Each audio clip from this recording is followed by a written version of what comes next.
क्योंकि राजा की मौत एक हादसे में हो गई थी, रानी को ही राज्य संभालना पड़ रहा था। रानी का नाम था रानी रश्मिवती। रानी ईमानदार थी और प्रजा की सेवा में लगी रहती थी। एक दिन उसके दरबार में 3 नौजवान आए, रमेश, सुरेश और दिनेश।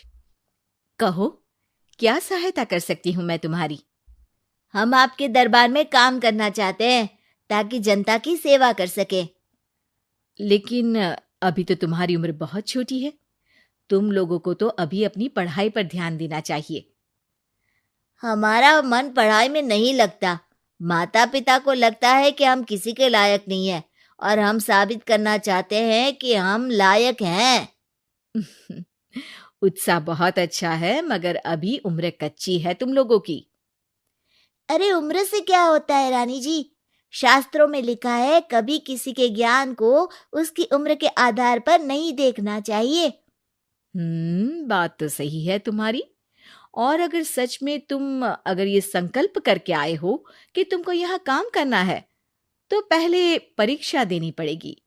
3 परीक्षा, एक शारीरिक परीक्षा, एक बुद्धि की परीक्षा और एक देशभक्ति की परीक्षा। और ये क्या है? वो मंत्री महोदय तुम्हें समझा देंगे। हमारे पास समय नहीं है। अगर तुम लोग तैयार हो तो बताओ। हाँ हाँ, हम तैयार है किसी भी परीक्षा के लिए। मैं भी तैयार हूँ कुछ भी कर गुजरने के लिए। तो ठीक है मंत्री जी, आप इन तीनों की परीक्षा कल से ही शुरू कर दीजिए। जो आ गया रानी साहिबा। अगले दिन से ही तीनों की परीक्षा शुरू हो जाती है। पहले शारीरिक परीक्षा, यानी किस में कितना है दम, ये देखेंगे हम।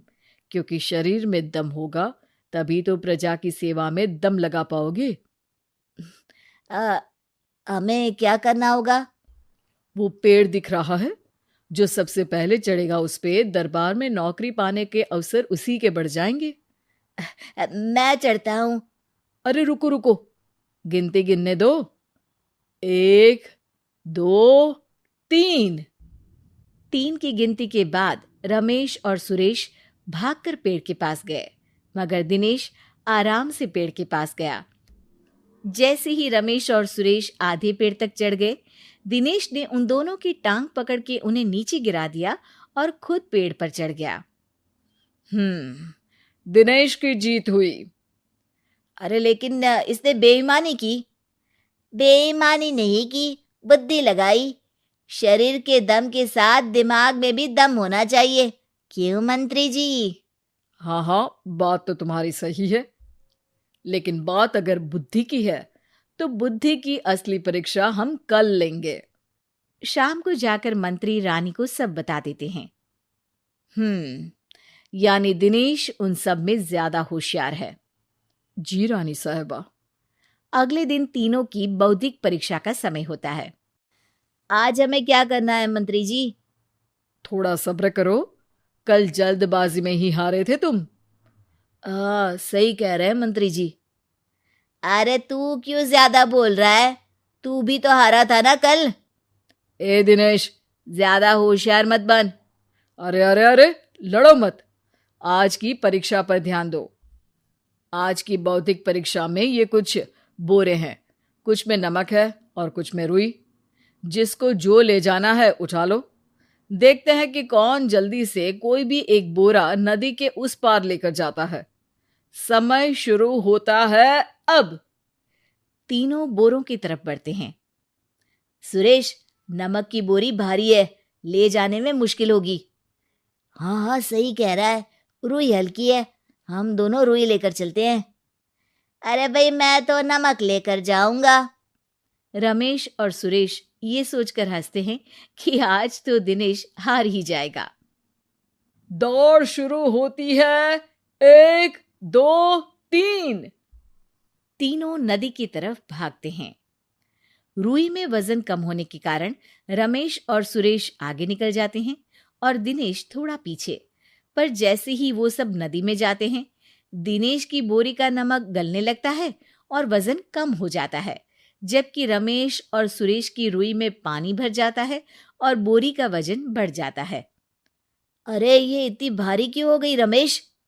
अरे मुझे क्या पता, शायद जादुई बोरी है। अरे लगता है कि हम बेवकूफ बन गए।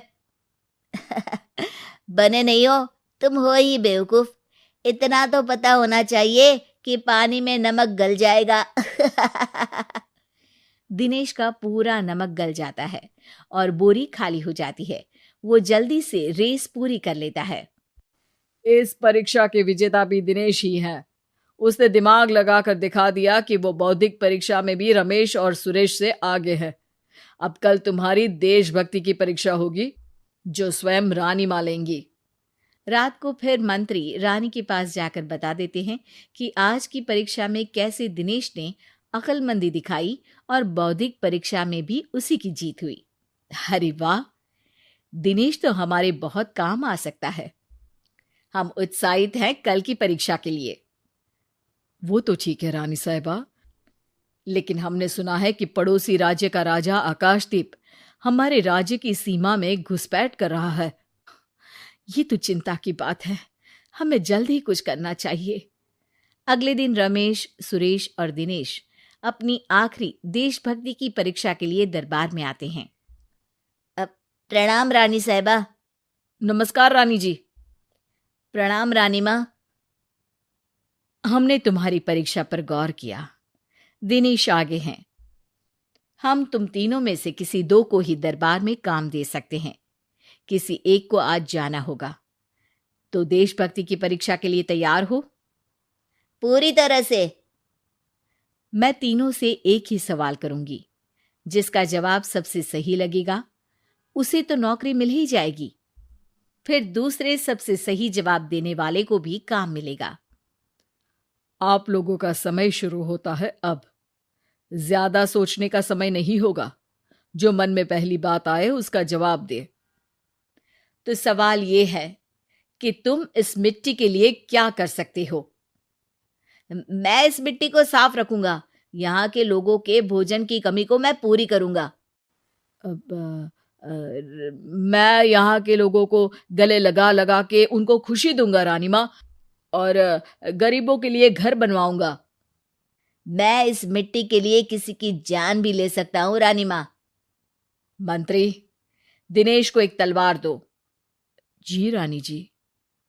दिनेश, पड़ोसी राज आकाशदीप की जान तुम्हारे हाथ में है। जाओ, अपना काम पूरा करो। आज रात को तुम उस पर हमला करोगे जब वो सो रहा होगा। दिनेश वहां से चला जाता है। रानी मां, ये आपने क्या किया? अभी किया नहीं है मंत्री जी। आप आकाशदीप को संदेशा भिजवाओ कि पड़ोसी देश का एक कातिल रात को उन पे हमला करेगा और दिनेश को पकड़वा दो। अरे, ये आप क्या कह रही हैं और क्यों कर रही हैं आप ऐसा? राजा को लगेगा कि हमने उसकी मदद की, उसकी जान बचाकर। वो हमारे राज्य का पीछा छोड़ देगा और हमारा एहसानमंद हो जाएगा। और दिनेश का क्या होगा? इस राज्य को दिनेश जैसे शातिर और लड़ाकू लोगों से ज्यादा जरूरत है ऐसे लोगों की, जो लोगों को खाना खिलाने की और खुश करने की बात करे। और ये गुण सुरेश और रमेश में है। इन्हें नौकरी दे दो। दिनेश बहुत चतुराई से नौकरी हड़पना चाहता था, जिसके लिए उसने रमेश और सुरेश जैसे दोस्तों का भी नुकसान किया। पर रानी ज्यादा चतुर निकली। उसने एक तीर से दो निशाने लगाए। दिनेश जैसे खूंखार युवक को राज्य से बाहर करवा दिया और पड़ोसी राजा आकाशदीप को अपना एहसानमंद कर लिया। पूरा दरबार रानी की जय जयकार कर रहा था।